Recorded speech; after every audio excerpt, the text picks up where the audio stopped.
All right, I'm excited about this now. Joining us is the cast. The cast, that's right. Normally you say cast for like a Broadway show, but similar enough. The cast of the Educate Us podcast coming to Leon Media Network starting Monday, June 5th. Stacey Schultz, Patrice Fenton. Welcome, ladies, to the podcast. Thanks, Mike, for having us. Yeah, thanks a lot, Mike. Yeah, absolutely. I'm so excited for you guys to be here. They will be co-hosting this new education podcast along with my co-host, Nick Savari. So I'm happy to loan him out. As a matter of fact, you can take him full-time if you want. More on that in a second. But let's start first introducing our audience. If you don't know anything about the show, you can go to leonmedianetwork.com/educate us, and you can find out more about this show. Get ready for episodes, like I mentioned, starting Monday, June 5th. But Stacey, I'll start with you first. For the audience that doesn't know you guys, maybe they haven't visited the site yet, tell us a little bit about yourself and your work in education. Sure, absolutely. So first and foremost, I am a mom of three school-aged children that are in middle school and elementary school. I've been in the education world as a teacher, administrator, coach, worked at Teachers College in the secondary residency program, also worked with TNTP, traveling the country and also doing virtual coaching in early 2014 and 13 and such, supporting leaders going from good to great, and also some other programs that they did. And then now I'm working with Educate LLC, and we support schools in creating more equitable and meaningful pedagogical experiences for students. And so that's a little bit about me, a little bit about my career in education, and also get the pleasure of working with Nick and Patrice, both in the podcast world and in our day jobs. Yeah. And affectionately titled Educate Us is where we kind of stole the name from. So Educate LLC, don't sue me for that one. We may clip that out. Patrice, tell us a little bit about yourself and your education background. Thanks, Mike. So I'm Patrice Fenton, born and raised in Brooklyn, also a mom of two, one 9-year-old going on 29, as I like to say, and one 18-year-old. So I have two ends of the spectrum. One's in elementary and then others just finishing up college, which is very weird to say. I have experience as a special education teacher in District 13 in Brooklyn, the very district where I went to school. I also have experience as an assistant professor, adjunct assistant professor at Hunter College in New York City, a researcher, leadership development specialist, equity strategist, coach, and organizational leader. So I do have the pleasure, as Stacey mentioned, of being colleagues with Nick and Stacey at Educate. And I've also co-founded an organization called the Ella Baker Institute, where I serve as the head of organizational well-being. That's great. We're going to get into a bunch of that stuff because I want to learn more a little bit about it. And like I mentioned, this triumvirate, you will check out new episodes from them coming Monday, June 5th. All right. Now, I know we teased it in the episode that's going to be coming out on June 5th about this book that you two are co-authoring in education. I'll turn to you first, Patrice, because you're first on my screen here. Tell me a little bit about this book and what is inspiring you guys to write this book with all the issues that are playing out in the world of education. What made you guys come together to write this book? Yeah, so I think it comes from Stacey and mine shared experiences, which were very, very parallel in very weird ways in education. Understanding that our school buildings are under duress, to put it simply, and just coming at it from multiple vantage points as, teachers, leaders, coaches, et cetera, and understanding that there's something gravely missing in a lot of our school buildings. So we're centering the book around supporting school leaders and those who work in school buildings, around understanding what kind of culture is necessary to build a space where everybody can thrive. So we're seeing a lot of different challenges in our schools where students are struggling, teachers are overworked, they're underpaid, they're overburdened, particularly after the pandemic, but this has been a longstanding issue, and it's been impacting teacher retention rates. So what we're trying to do is really help folks in schools understand how to create a culture of belonging. What are the ways that we can generate collective power in order to support our school communities so that everyone can thrive, everyone can be well, and everyone can see success. Stacey, what would you add to that? I think Patrice did a nice job of summarizing it, but what I would just additionally add is that you can read anywhere that we're going into times of uncertainty, or that we've been in times of uncertainty, and that leadership requires skills that we may have been building, or new skills that we need to hone. And a lot of that is coming back to that leadership's going to look more networked, more collective, and that to do that in really meaningful ways is going to require, leaders to really think about that. And our book lays out some of those skills and ways that leaders can do that within their school communities. That's great to hear. I'm excited to read the book when it does come out. All right. Now, my co-host has been on mute this whole time. No, he's not bound and gag, everybody who listens into the program. I know some of you have written in the comments that you wish, but Nick, I want you to chime in here because now I want to get the three of you's perspective on the podcast series itself. We started this collaborative effort between the four of us talking about topics in education. I know you guys have so much history in education, but give me a little bit, Nick, I'll start with you first. Give me a little bit of the aims of this show. We've been teasing it out on our podcast, obviously, to everybody. Tell us a little bit about your goals with respect to this show that is kind of the three of you coming together to talk about issues that are playing out in the world of education, something you love to talk about. Yeah, actually, I mean, there's a couple of things that come to mind there. First is our hope was, at least for me, I'll speak for me for a moment, was to spiral out of, can we please talk an education arm? You and I've talked, Mike, often about, when we look at the thrust of our show, we obviously live in the news and commentary world and continue to climb the podcasting charts as we do so, which is awesome. But, in conversations around education, we both noticed that, like, as they came up, there's a larger discussion that could be had. And it really felt like a place where it felt like either we're creating a series or we're going to just really think about spinning this off into its own thing. And selfishly, I thought about, colleagues of mine, friends who we nerd out about this stuff all the time. And I thought about, let me just bring it to some friends and see their thoughts around that. And thankfully, Patrice and Stacy, at first we're like, okay, tell me more about this. But just really latched on quickly to the idea of taking the conversations that currently live for us, often through text messages, emails, conversations organization-wide for us, and how do we bring it to the forefront to open that dialogue to people both in the education space and outside of it? Oftentimes, when education comes up as a discussion, it often, both for practitioners, educators, or those outside the field, often it negatively spirals for a variety of reasons. And we're at a time now where it's even far more pernicious when it does.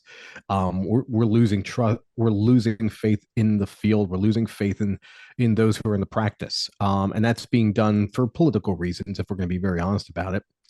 And it felt like a really good time to put to the forefront of conversation from three people who've been in the education space for a while, and really invite others to share their expertise, to really unpack a lot of concepts that get brought up often. Education is a space where we can hear a lot of terms that are brought up. And the reality of our country is that in the United States, you have 50 states, and ultimately you have 50 different education policies. It's very hard for the Department of Ed to really mandate a whole lot. And, we've seen that in the past with Common Core and things like that. So what does that mean? So to anyone in any state in this country, we want to bring to everyone, what does an informed discussion look like that doesn't get into blaming, that doesn't get into, trying to, aim for the low hanging fruit, but really, for lack of a better phrase, educate others. And it's not to be, I wouldn't necessarily say it's our mission. I think our mission is more about providing a space for an informed discourse and really just inviting people who are in the field, outside the field, who really want to have a conversation about education that just doesn't leave us in a place of feeling defeatist, which oftentimes this field can, because the work is so hard. It's also very rewarding, but often not acknowledged enough. Yeah. And our hope was to bring that to everyone, to invite everyone into that space. And, I don't want to obviously give too much away, but right now in the can, quote unquote, have been some really, really exciting conversations that I've been fortunate to be a part of, through just the various channels and just partnerships and consortiums that Patrice and Stacy are a part of. They've got a chance to invite me into these incredible dialogues. And, I'm fortunate, both in our show, but then also at Educate Us, I get to hear from some of the most informed and intelligent people. And as an education nerd myself, I'm just overwhelmingly pleased. I leave those conversations. I think one thing I would say as a sort of a review of the show is I always leave them hopeful, which was my hope of being a part of it. Is, can this pull me out of a funk that often, I inhabit, when the conversation of learning and education comes up. And side note, it's often not about learning. It's really about the institution of education, which is sometimes challenging. But these conversations have really pulled me out. And my hope is that it does the same for others. Yeah. Patrice, Stacy, to each of you, something I was thinking about as Nick was talking there is in terms of the aims and goals of this show, right? Like, I talk to people now throughout. I have two girls that one's in school, the other one's not really on the verge, but is around other parents in other capacities, whether it be classes and stuff like that. And so the conversation always shifts to education, but sometimes the people that are uneducated, for lack of a better term, and I hate to say that here, but if maybe they don't understand an issue that's playing out in education, they feel that they're so vociferous in terms of understanding the issue because they got it from a news source and they heard somebody on there. So, Patrice, I want to turn to you because the reason I'm asking this question is, how do you take this show and its intention and what Nick kind of said there in terms of informing and educating and not dumb it down, but make it palatable to people that are not working in the education space like myself? Yeah, so I think this is one of the most powerful pieces or components of the show is that, so I like to say, I've said it earlier, actually, we were interviewing a host, that education is full of what I call the alphabet soup. So there's tons of acronyms and terms and things that can often go over people's heads. But what I think our podcast does is give folks, not only say lay language, but it unpacks all of the language and all of the mystery and hysteria sometimes around a lot of the terms and just a lot of the things that are purported in news outlets and media outlets, and even in our school buildings, to be quite frank. So a lot of times parents are going into school buildings deferring to teachers as the experts. And in some ways, that's to be expected. But in other ways, it's on teachers and it's on those of us in school communities to make the conversation understandable, relatable, and accessible and relevant to the folks that we're serving. And so I think the podcast actually does its part to sort of build a bridge of sorts and to maybe open up conversations for folks to kind of build understanding where they may not have been before, and to also lay light on topics that are hot button topics that impact all of us as parents, as community people with children in our families, et cetera.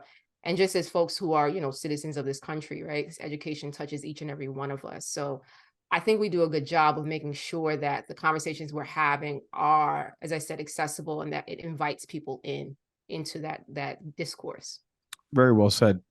Stacy, to you, what are some of your intentions in terms of doing this show? I know how passionate you are just in hearing some of the episodes and previewing some of this stuff about education, and you've talked about your experiences and your upbringing and stuff like that. What are some of the things resonating with you that you want to communicate to the audience through this podcast? I think an opportunity for how anyone, no matter what their role may be in education, that they can take action towards what they're trying to live into for both themselves and the children they serve and the families they serve. And if you're a parent, for your own children. And so that there is this opportunity for all of us to step into that together. And so one of the things we often try to ask our guests is, hey, what's something parents can do? How can anyone, an educator, stay on top of new things coming down the pike, policy or actions one can take, or how to keep informed on their own beyond the podcast?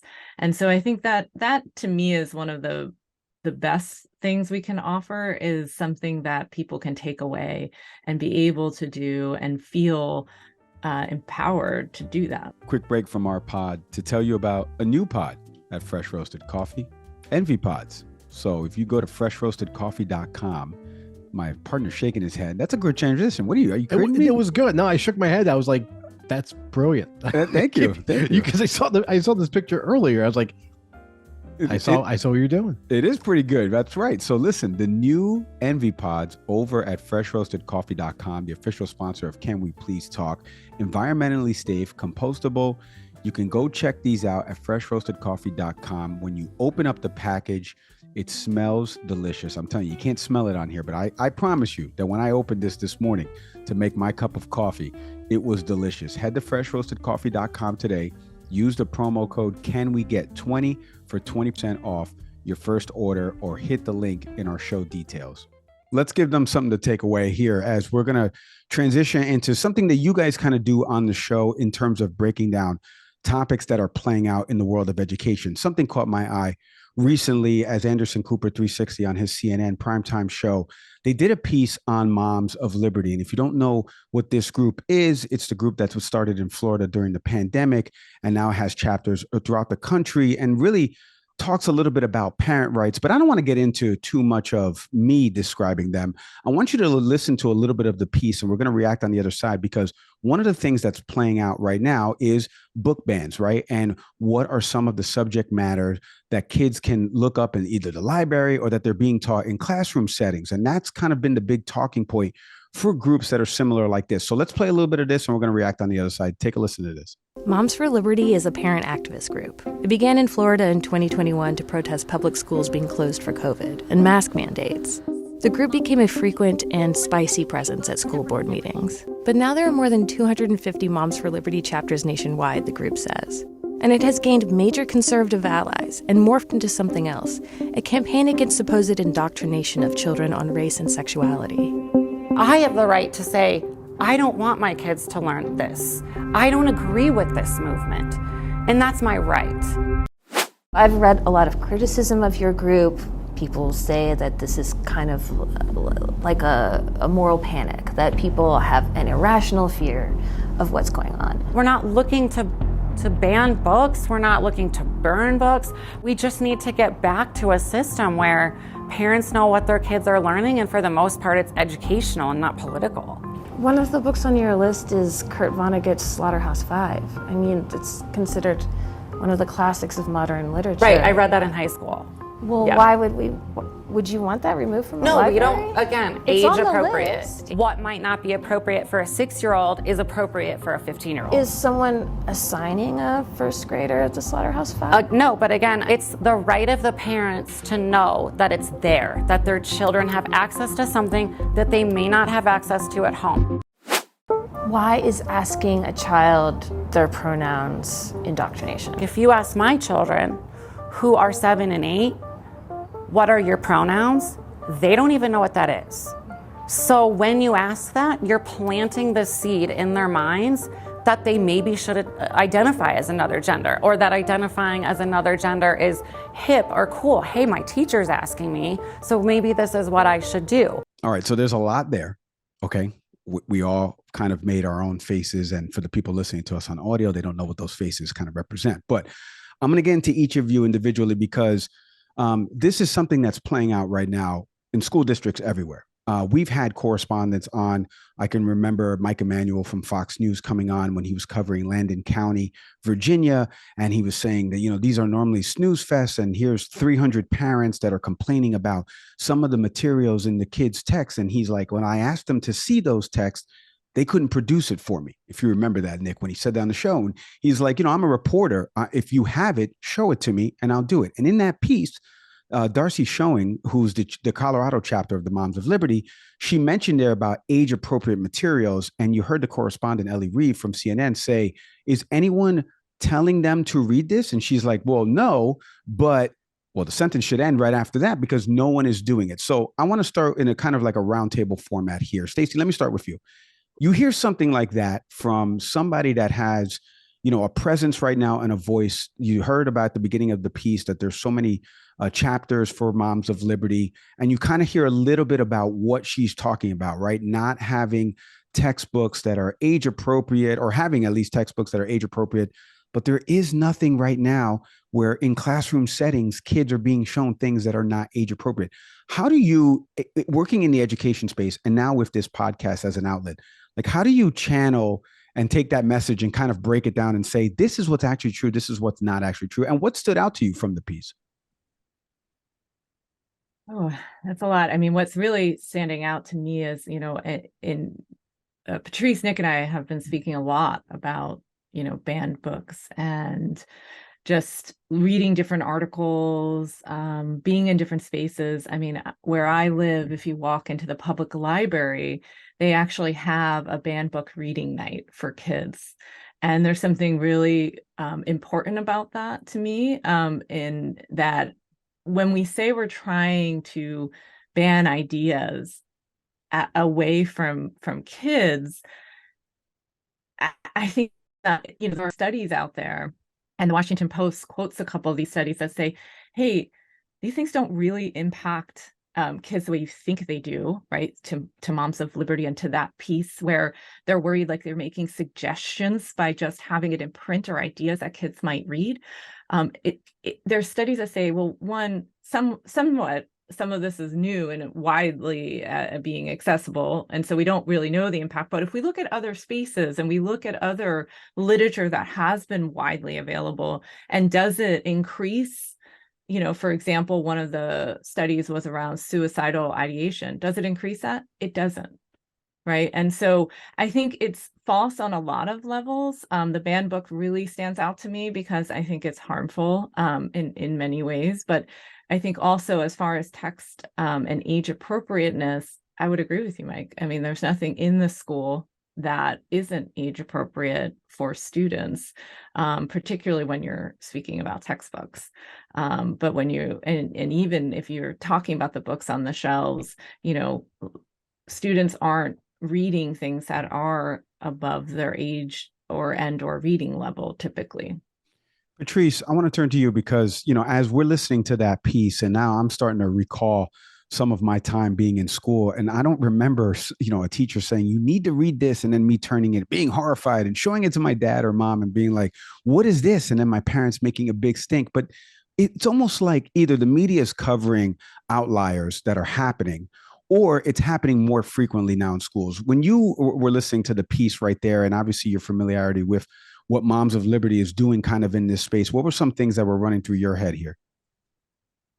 Well, I think the biggest thing for me is the indoctrination piece, and the privilege that I'm hearing in these conversations, right? So I think about the fact that, as an example, a lot of US history textbooks tell the story of our quote unquote founding fathers in a very heroic and patriotic way. In a lot of ways, a lot of folks from different ethnicities, cultural backgrounds could say that that was indoctrination, right? But those textbooks will still continue to be a part of our curriculum.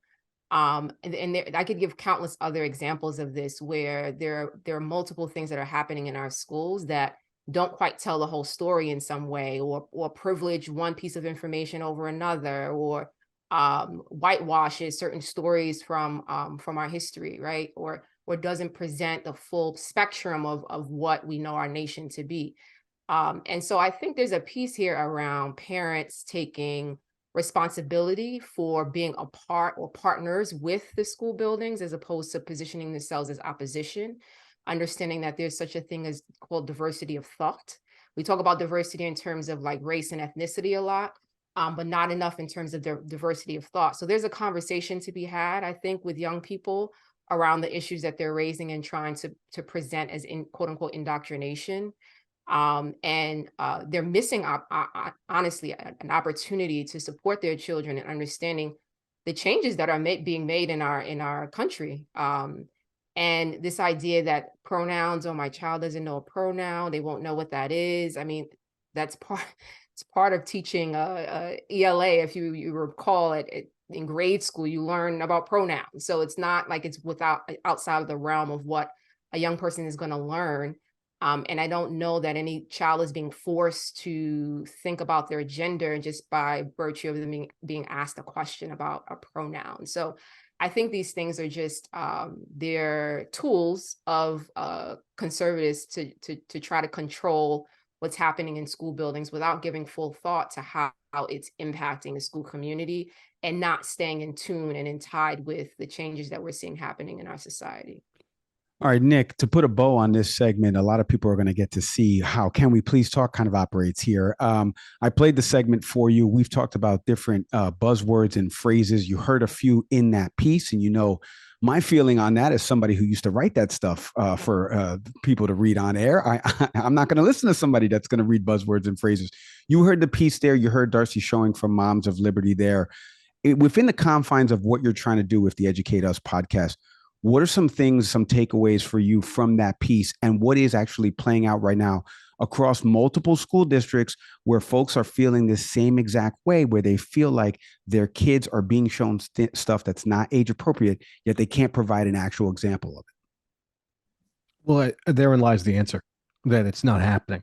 This is the same thing that has happened with the conversation around critical race theory, which we understand is something that's a discussion. It's a class that's taught in college. It doesn't exist in an elementary or middle school setting. And yet there's a subsect of people that think this is the way to scare people, essentially. You know, I find it interesting that an organization called Moms for Liberty is trying to deny that sense of liberty for other people. So whose liberty are we actually talking about? And this goes to Patrice's point about privilege, is that we're essentially seeing mostly white moms, predominantly in the suburbs, that are concerned about what their children are reading.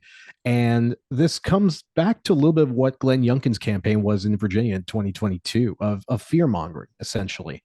You know, as a parent, you know, like myself, obviously, you know, I can always ask what books are available in my child's classroom. I can go. You know, there's nothing to stop me. I can always go visit. When you get into a place where you want to start putting restrictions on what libraries can put forward, when someone can go ahead and submit a complaint about a book, just one complaint is all it needs. There's something really damaging about that. You know, as Stacey and Patrice were sharing, you know, a book that came to my mind, reading it when I was younger, probably I read in third or fourth grade. I got it from the public library. Was The Whipping Boy by Sid Fleischman. The book acknowledges that it's about a prince and essentially his whipping boy, literally a child who can stand in for corporal punishment because you can't harm a member of the royal family. So instead, this boy takes the prince's whippings. Essentially, they basically go on an adventure and they learn more about who they are as people, regardless of their status in society. But essentially, when we talk about books that are political, it seems awfully political that that we have a book available that, you know, basically talks about people as being less than. But now, obviously, I read this years ago, but I did a quick Google search and that book isn't listed as banned. And what that Moms for Liberty representative talked about is, well, I don't want books that are political. So define political for a minute. Or is it really just the fact that anytime a child is introduced to non-hetero people, this is suddenly something problematic? Because that's no different, honestly, than the fear mongering that took place before the Loving decision, when interracial marriage was perceived as, well, something we should worry because what happens, you know, when we have that going on, or what happened shortly after slavery. Well, you know, African Americans are now free, but they can't run for office. We can't have them have jobs. They can't have money. So we come up with other manifestations to say something's wrong. We got to do something about that. And this is just what we do here. Like, essentially, in our country, take any subgroup of people that is not white. We are going to at some point say, hey, I'm afraid of them. They are not American. They are the problem. This time around, we're essentially going after the trans community after this. And it's just basically this laundry line of people that essentially conservatives like to point at and say, well, I'm scared of that person. That's the other. Now the move is, I'm afraid because our children. That's the ultimate one. Like, I'm going to produce fear in kids. And I mentioned the Virginia election last year, or now almost still last year. And that's what happened. You start to scare people who don't wish to be informed, who instead want to basically be told by Glenn Youngkin of all people what is and what is something you should be worried about. And then you result in this nonsense. It has not happened in our school district yet in Easton, Pennsylvania, but I'm very vigilant of the day I hear any book that's being removed from a classroom, I'm going to be on the front lines asking why. And I think any parent should do that.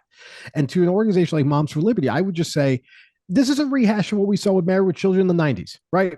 TV show comes out, some people are concerned. They start picketing lines and saying this show is not appropriate. And this is the new rehash of it. It's not substantive. Stacey brought up a really good point that the things that people worry about in these organizations about are not happening. So then you ask yourself, why is this actually going on? Because again, it's just making sure that basically, non-white, non-hetero people, we're going to isolate them and say, well, I'm afraid that may be what my child starts to look into. This is basically just white fragility run wild. And it's something that we should all be just paying more attention to. Well, we put the bow on the segment there. As I always say, that's why Nick is the co-host of our show. The ladies got to see a little bit of that. For those of you watching on YouTube, you couldn't see me try to rap Mr. Saveri there. The ladies got to see a little bit of that. It's a tough ask.